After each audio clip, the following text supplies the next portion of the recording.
વિશ્વમાં એકમાત્ર ઘુડખર અભયારણ્ય તરીકે ઓળખાતું સુરેન્દ્રનગર જિલ્લાના ઘુડખર અભયારણ્ય પ્રવાસીઓ માટે ખુલ્લું મુકાયું છે। 7 ઓક્ટોબરથી 14 જૂન સુધી પ્રવાસીઓ અહીં મુલાકાત લઈ શકશે। 5000 ચોરસ કિલોમીટરમાં ફેલાયેલું અભયારણ્ય વિવિધ પ્રકારના ઘુડખર વન્યજીવો અને વિદેશી પક્ષીઓ માટે ઓળખાય છે। ખાસ કરીને ઠંડીની ઋતુ દરમિયાન વિદેશી પક્ષીઓ મોટી સંખ્યામાં અહીં આવે છે। અભયારણ્યમાં દર વર્ષે નિઃશુલ્ક પ્રાકૃતિક શિબિરોનું આયોજન થાય છે, જેમાં વન્યજીવની જાળવણી અને ઘુડખર વિશે માર્ગદર્શન આપવામાં આવે છે।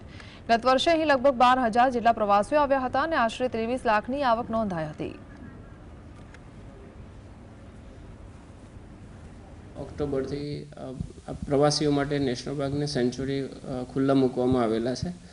આપણા વિસ્તારની વાત કરીએ ઘુડખર અભયારણ્યની, તો ઘુડખર અભયારણ્ય એ ઘુડખર ઉપરાંત યાયાવર પક્ષીઓ માટે ખૂબ જ પ્રચલિત છે અને સામાન્ય રીતે ઓક્ટોબરથી લઈને ફેબ્રુઆરી સુધી ખૂબ મોટી સંખ્યામાં યાયાવર પક્ષીઓ આપણે ત્યાં મુલાકાત લેતા હોય છે અને એને જોવા માટે દેશ વિદેશના ટુરિસ્ટ અહીંયા આવતા હોય છે।